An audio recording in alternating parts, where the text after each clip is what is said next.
할렐루야. 오늘 사도행전 12장 6절에서 16절 말씀까지, 어제 1절에서 5절 말씀까지는 요한의 형제 야고보 사도가 최초의 순교를 하게 되고, 또 베드로가 또 같이 함께 더 큰 이벤트로 무교절과 유월절에 예수님이 십자가에 못 박혀 죽으신 것처럼 수많은 사람들 앞에 11절에 보면 나와 있죠. 나를 헤롯의 손과 유대 백성의 모든 기대에서 벗어나게 하신 줄 알겠노라.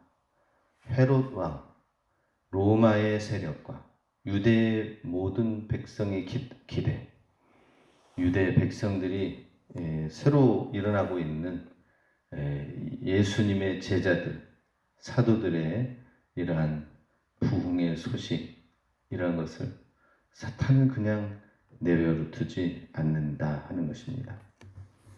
여기에서 야고보는 죽고 베드로는 구출되어지는 상황을 보게 됩니다. 우리가 곰곰이 생각을 해볼 때에 똑같은 사도이고 베드로, 야고보, 요한 다 첫 번째, 두 번째 예수님의 수제자 이렇게 해당되는데, 어째서 야고보는 죽도록 내버려 두고 베드로는 이렇게 구출하면서 나오는 과정들이 있게 되었는가 하는 것입니다. 그러면은 표면적으로 볼 때에는 베드로를 하나님이 더 편애하시고 사랑하셨나? 이렇게 생각할 수도 있나요? 아니면 야고보가 어떤 더 큰 잘못이 있었는가 보구나. 표면적으로는 그렇게 생각할 수도 있을 것입니다. 그런데 우리 하나님을 믿기만 하면 이 두 가지 상황을 볼 때에 우리는 이렇게 생각해야 될 것입니다. 우리 하나님만 믿으면 만사 형통한다 라고 생각을 하는데, 시련도 있다 하는 것입니다. 기도 응답이 있는 반면에 하나님께서 기도 응답이 이루어지지 않고 진행되어지는 경우도 있다 하는 것입니다. 베드로를 구출하시고 야고보를 순교하신 것도 하나님의 우리가 다 헤아리지 못하는 목적이 있다라고 하는 것입니다. 그 사람의 인생에 관해서 너의 몫은, 너의 사명은 여기까지다라고 하는 그게 있습니다. 요한복음 21장 21절 22절에 베드로가 얘기를 합니다. 예수님 옆에 기대에 서 있는 이 요한의 운명, 앞으로의 운명은 어떻게 될 것입니까? 라고 얘기를 했습니다. 그랬더니 예수님이 말씀하셨죠. 내가 올 때까지 그를 머무르게 할지라도 너가 무슨 상관이 있느냐? 너는 나를 따르라 라고 말씀하십니다. 실제로 베드로는 주님을 따라가다가 거꾸로 십자가에 순교하게 되었습니다. 그리고 이 사도 요한은 끝까지 90세가 넘고 요한 계시록의 환상과 계시와 책자를 쓰고 그러면서 마지막 최후의 사도로 수명을 하게 된 것을 보게 됩니다. 반대로 야고보는 지금 이 초대교회에 한참 부흥하는 모습을 보고 순교의 제물이 된 것을 보게 됩니다. 그래서 우리는 사람의 앞길과 사람의 사명과 이 모든 것은 우리가 알 수가 없습니다. 모두가 다 장수하고 모두가 다 잘 되는 것이 아니라 때로는 고통과 어려운 가운데에서 우리 한국 초기 선교의 역사에 있어서 열심히 다 준비하고 와서 선교 시작하려고 하는데 풍토병에 걸려서 사역도 하지도 못하고 그냥 시름시름 앓다가 돌아가신, 순교하신 그 선교사님 가족들도 많고 자녀들도 많고 선교사님 당사자들도 있습니다. 수많은 일들을 많이 감당할 줄 알았는데 복음 전하러 가다가 아펜젤러 선교사님은 군산 앞바다 마량진이라는 그 성 앞에서 배가 풍랑이 일면서 거기서 빠져 순교하게 됐습니다. 아니 하나님이 선교하게끔 이 먼 곳까지 오게 하셨으면 어떻게 거기에서 풍랑이 일어가지고 배에서 죽게 될 수 있는가? 알 수가 없습니다. 그렇지만은 그곳이 나중에는 하나님의 복음의 금강 입구가 복음의 통로가 되는 것을 보게 됩니다. 한강 이남에 있어서 금강 지역이 큰 부흥의 역사가 일어나게 돼서 군산 지역이 그래서 복음화율이 굉장히 높습니다. 우리 서울신대 학생들이라든지 전국적으로 신학교 오는 데 있어서 그 집중되어지는 지역이 있습니다. 군산 지역이 그래요. 군산, 충남권 여기 금강 벨트가 그렇습니다. 그리고 신안 앞바다, 문중경 전도사님이 순교했던 신안 앞바다에 거기서 그 바다 섬에서 와가지고 가난하게 있다가 와가지고 기숙사에서 배 굶으면서 그때 당시 뭐 옛날 6.25 전쟁 이후도 아닌데 가난한 신학생들이 또 많이 와가지고 주의 길을 가겠다고 하는 그런 우리 동료 선후배들도 많이 있습니다. 저는 그래도 아버지께서 잠실에서 목회하시면서 장학금을 타고 받아가지고 다녔기 때문에 부족함이 없었죠. 그런데 그런 상황을 보니까는 이게 현실은 또 그렇지 않구나 하는 그 모습을 보게 됐습니다. 그래서 일주일에 용돈을 5만 원에서 7만 원 그렇게 이제 주시면은 한 2만 원, 3만 원은 떼어가지고 같이 식권 사가지고 나눠 먹고 그랬습니다. 나도 배고플 때 같이 배고프자 하면서 그런 여러 가지 일도 있었습니다.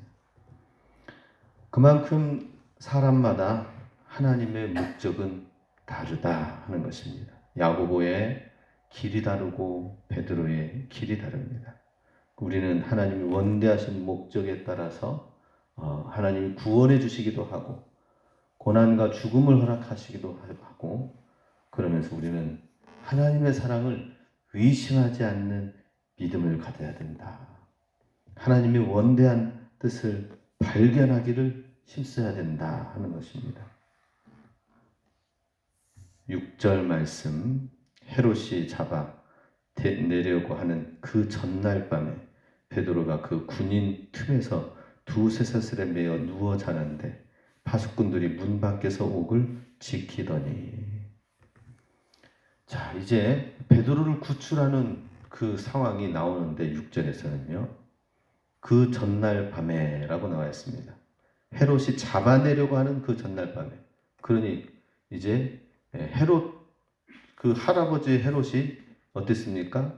예수님 당시에 세례 요한을 그 목을 베어가지고 자기의 딸 헤로디아에게 갖다 준 겁니다. 선물로. 그랬던 헤롯 집안이기 때문에 지금 헤롯 아그리파 1세 이 헤롯 대왕의 손자인 이 헤롯 왕도 충분히 야고보도 죽였으니까 어떻습니까? 베드로도 잡아내려고 그 전날 밤이다 라고 했으니 극적인 시간들이 다가온 것입니다. 그런데 이때 하나님께서 두 군인 들에서 두 쇠사슬에 매여 누워 자는데 파수꾼들이 문 밖에서 옥을 지키는 상황 속에서 하나님이 이제 주의 사자를 통하여 건져나가시는 것을 보게 됩니다. 이 상황을 우리가 볼 때에 그 전날 밤에라고 성경은 나와 있습니다. 그것은 왜 하나님께서 베드로의 마음을 계속 졸이고 졸이다가 무교절이 이제 7일 일주일간 지내는 거거든요. 그럼 전날 밤이라면은 다음 날은 6월절인 거예요. 6월절 전날이죠. 6월절에는 어떤 그런 행사를 못하기 때문에 무교절날 그 행사를 딱 끝내고 이제 6월절을 맞이하게 되는 것입니다. 그러면은 5일, 6일이 지나는 이 시간 동안에 왜 하나님께서는 바로 구원해 주시지 않고 또 좀 여유 있게 2, 3일 전에 베드로를 구원해 주시지 않는가 하는 것입니다. 우리가 이 상황을 보면서 생각을 해야 될 것입니다. 하나님이 왜 바로 전날 밤에 구원해 주셨을까? 거기에는 여러 가지 이유가 있을 거예요. 그때까지 기도가 차는 것이 있다는 것이죠. 그죠? 기도, 하나님 구해주세요 하니까 한 번에 딱 해. 너무 쉽게 이렇게 되어지면은 우리가 하나님의 역사라든지 우리의 믿음이라든지 인내하는 믿음이라든지 이런 걸 잘 모릅니다. 정말 힘들고 어려운 가운데서 극적으로 건져가지고 나 자신도 모르는 상황 가운데 되어진 걸 볼 때, 이야, 기도 가운데 하나님의 은혜로 이렇게 살게 되었구나. 하나님이 아니고서는 안 되었다라는 사실을 보게 되는 것이죠. 우리는 하나님의 구원의 방법을 다 헤아릴 수는 없지만은 이해하고 체험하고 깨달아가야 될 것입니다. 하나님의 역사하심. 하루 전날까지 역사하시지 않다가 바로 전날 역사하시는 그 하나님을 경험하게 되면 어떻습니까? 다음에 어려운 일이 있어도 하나님 왜 나를 구원해 주시지 않으세요? 왜 하나님 응답해 주시지 않으세요? 라고 하기보다 바로 전날까지 나는 우리가 해야 될 일은 기도하고 하나님을 신뢰하고 하나님을 의지하는 것뿐이다 라고 하는 것입니다. 그래요. 예수님은 어땠어요? 죽으시기까지 순종을 끝까지 했습니다. 그래, 죽어서 물속에 들어가는 거 끄집어내서 건져내서 하나님이 부활시키게 하신 거 아닙니까? 우리도 우리의 믿음이 우리의 기도가 이런 사실을 알아야 된다는 것이죠. 사드락, 메삭, 아벳느고도 그 다니엘 시대 때 친구들이 7배나 풀물을 더 뜨겁게 하고 그런 가운데 들어가서야 하나님이 구출해내시는 것을 보게 됩니다. 하나님 저 불구덩이 속에 들어가지 않게 해주세요 라고 하는 것이 아니라 이 다니엘의 세 친구들은 어땠습니까? 그리 아니하실지라도 하나님 우리를 구원해 주시지 아니할지라도 우리는 하나님을 믿습니다 라고 하고 불구덩이 속에 들어갔습니다. 들어갔더니 불구덩이 분명히 3명을 넣었는데 4명이 보인다라는 거예요. 누굽니까? 예수님이지 않겠습니까? 그리고 풀무불에서 구원해 주신 하나님. 다니엘도 마찬가지죠. 사자굴에 들어가서야 하나님이 다음 날까지 지키시고 역사하신 것을 보게 됩니다. 사자굴에 내가 하나님 앞에 정한 기도를 가지고 예배를 가지고 나아가는 데서 이것을 변개치 않고 마땅히 내가 어떠한 왕의 명령이라 하더라도 예배하고 기도하는 것은 내가 반드시 지키겠다, 사수하겠다라고 했을 때 그럼 사자굴에 들어가지 말게 하는 것이 우리의 생각입니다. 우리 육신의 뜻입니다. 그렇지만 사자굴에 들어가서 그 밤을 보내고 그리고 나올 때까지 계속 갇혀 있었다는 것이죠. 그런데 그 모습을 보고 살아나온 거예요. 그 모습을 보고 왕이 다니엘을 만났을 때 얼마나 반갑습니까? 다니엘이 살아있느냐 다니엘아 하면서 왕이 물었을 때 왕이여 만세수를 하옵소서 지존하신 하나님께서 나를 지키셨나이다. 그 말을 듣고 왕도 하나님을 경외하지 않을 수가 없죠. 그리고 다니엘을 사자굴에 넣고자 했던 이 신하들을 대신 사자굴에 넣어라. 넣자마자 사자밥이 되었던 것이죠. 우리는 순간 바로 하나님 앞에 기도하면 응답되어질 그것을 바라보면서 하지만 하나님의 구원의 때가 구원의 방법이 있다는 사실을 알게 됩니다. 그래서 우리는 끝까지 구원의 기대를 저버리지 말고 소망을 잃지 말고 기도하며 믿음으로 나아가는 것이 중요하다는 것입니다. 시편의 다윗도 깊은 수렁과 웅덩이에까지 들어갔다가 나온 다음에 하나님이 나를 반석 위에 세워 주셨다라고 얘기합니다. 나를 기가 막힐 웅덩이와 수렁에서 끌어올리시고 내 발을 반석 위에 두사 내 걸음을 견고케 하셨도다. 이러한 경험을 가졌으니까 다윗 왕이 어때요? 교만하지 않는 거예요. 모든 일에 있어서 하나님께 순종하려는 마음으로 나아간 다윗의 모습을 보게 됩니다. 자, 그렇다면은 그 구원하려고 할 때에 베드로의 모습은 7절에 어땠습니까? 호련히 주의 사자가 나타나며 옥중에 광채가 빛나며 또 베드로의 옆구리를 쳐 깨워 이르되 급히 일어나라 하니 쇠사슬이 그 손에서 벗어지더라.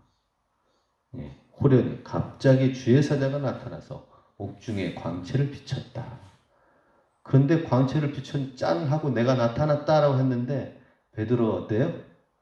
그 광채 가운데 짠 하고 나타난 주의 사자를 잠자고 있어가지고 못 본 거예요.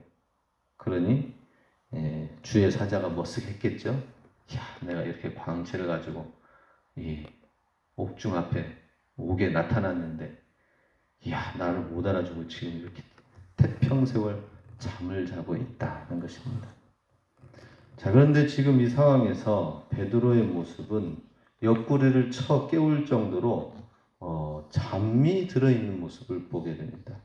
급히 일어나라. 지금 베드로의 모습은 다음 날이 이제 곧 사형의 형장의 이슬로 갈 수밖에 없는 상황이었습니다. 그럼 잠이 옵니까? 지금 다른 예루살렘 교회 성도들은 베드로를 위해서 철야 기도하면서 모여서 막 기도하고 그러고 새벽 기도하고 그러는데 잠이 당사자는 깊은 잠에 들어가 있다는 것을 보게 됩니다. 이상하죠? 이런 걸 볼 때에 하나님을 베드로가 기도도 안 하고 좀 나태한 가운데서도 하나님 구원해 주시는구나 이렇게 생각하면 안 되겠죠. 베드로의 마음이 얼마나 평안했는가 하는 것을 보게 됩니다. 죽음 앞에서 풍전등화, 바람 앞에 등잔불처럼 금방 꺼져서 막 어떻게 하나 좌절과 낙심과 수심과 이것이 아니라 생사화복을 주장하시는 분은 하나님이시다 하는 것을 믿고 칼자루는 누가 쥐고 있어요? 권력자인 헤롯이 쥐는 것이 아니라 모든 권력과 권위는 하나님께 있다. 모든 영광과 권능과 능력은 하나님께 있다라고 하는 것입니다. 하나님을 붙든 심령의 모습이 평안히 잠든 모습이다 하는 것입니다. 우리도 이렇게 되시기 바랍니다. 정말 위태롭고 위기 가운데에서는 근심 걱정 염려가 아니라 하나님 주시는 평강 가운데에 있고 주님이 평강과 하나님이 주시는 은혜가 있을 때는 깨어 기도하고 우리는 반대가 되죠.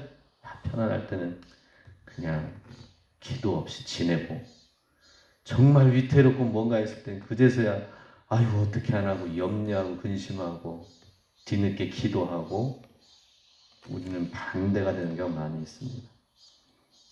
베드로는 계속해서 기도하고 기도하는 모습이 있었죠. 기도하다가 무두장의 집에서 고넬료에 보낸 하인들을 보고 기도하러 가다가 안진뱅이를 고치고 계속 기도하는 베드로의 모습을 보게 됩니다. 그러나 정말 위기와 어려움과 두려움의 상황 속에서는 하나님의 평강을 얻게 되어 있다는 것이죠. 우리가 위기와 어려움 속에서 믿음의 사람이 어떤 모습인지를 볼 수가 있습니다. 마지막으로 깨어서 그의 손에 이끌림을 받고 나와 들었는데 다 구출하고 구해가지고 로데의 집 앞에, 마가의 다락방 앞에 또 나와 보니까 어떻습니까? 11절 12절에 이에 베드로가 정신이 들어 이르되 내가 이제야 참으로 주께서 그의 천사를 보내어 나를 헤롯의 손과 유대 백성의 모든 기대에서 벗어나게 하신 줄 알겠노라 하여 깨닫고 마가라 하는 요한의 어머니 마리아의 집에 가니 여러 사람이 거기에 모여 기도하고 있더라. 예, 하나님의 은혜를 우리는 깨달아야 진짜 은혜다라는 것을 보게 됩니다. 베드로가 이제 구출해가지고 나와서 정신이 번쩍 들었다라고 하는 것입니다. 그리고 이렇게 고백합니다. 내가 이제야 참으로 주께서 그의 천사를 보내어 나를 구원해 주셨는데 헤롯의 손과 유대 백성의 모든 기대에서 벗어나게 하셨다. 베드로가 천하태평에서 아무런 생각 없어서 잠이 잔 게 아니죠. 헤롯이 어떤 계략 가지고 있고 유대 백성들은 지금 주님의 교회와 주의 몸된 성전을 어떤 가운데에서 공격하고 있는지를 무엇보다도 알고 있었어요. 그런데 정신이 이제 딱 드는 순간 하나님이 나를 거기서 구원해 주시어 건져 주셨구나 깨닫고 마가라는 어머니 로데의 집에 어머니 마리아의 집에 가서 보니까 거기에서 모여서 기도하고 있었다는 것입니다. 나도 그렇지만 기도하는 손길들, 이 기도하는 이 밤에 있는 이 모습들이 있었기 때문에 또 두 번째로 깨닫는 것입니다. 기도의 능력, 함께 합심해서 기도해야 될 능력을 깨닫게 된 것이죠. 베드로도 그냥 모든 걸 다 알아가지고 하는 게 아닙니다. 정말 한치 앞을 알지 못하는 거기에 믿음으로 나아가서 했는데 정신이 들었다는 것은 영적인 지각이 스파크가 탁 트면서 야 하나님이 헤롯의 손에서 나를 건지시고 유대 백성들에서 그 기대 가운데서 건지신 하나님의 놀라운 계획과 능력과 교회를 향한 보호와 교회의 기도 가운데 응답과 또 나아가서 들어가서 보니까는 거기서는 기도하고 있는 모습을 통하여서 이런 모든 것이 영적인 일 가운데 이루어지고 있구나 하는 것입니다. 그래서 우리는 응답 받을 때까지 끝까지 기도를 해야 됩니다. 그리고 모든 성공과 모든 부흥과 그 배후에는 반드시 기도가 있다는 사실을 알아야 됩니다. 그 마가 다락방의 문은 굳게 또 닫혀져 있었습니다. 그래서 열려고 해도 열어줘야 되나 말아야 되나 하면서 굳게 닫혀져 있는 문은 닫혀져 있었지만 하늘의 문은 활짝 열어놓고 있는 것을 보게 됩니다. 우리는 집문도 닫고 하늘의 문도 닫으면 안 되겠죠. 우리 기도의 능력을 보게 됩니다. 하나님의 은혜도 깨달아야 은혜다라고 하는 것이죠. 우리 베드로가 정신이 번쩍 들었다. 이것은 무엇입니까? 이 사건 이후로 죽었다가 살아나온 게 베드로 아닙니까? 정신 번쩍 차려서 주님의 새로운 사역과 사명 감당 위하여 주님의 몸된 성전을 잘 세워나가야 되겠다는 이 마음을 가졌을 것입니다. 우리도 깨달은 심령으로 영혼을 구원하고 깨달은 심령으로 영혼 구원과 주님의 몸된 성전을 위한 이 귀한 열정을 가지고 주님이 내게 생명 주셨다. 사명 주셨다. 오늘도 그 심령을 가지고 기도하면서 주의 사명 이루어가고 주님의 뜻이 이루어질 수 있도록 간절히 기도하며 나아가는 은혜의 하루, 성령 충만한 하루가 되시길, 우리의 생애가 되시길 주의 이름으로 축복합니다. 아멘.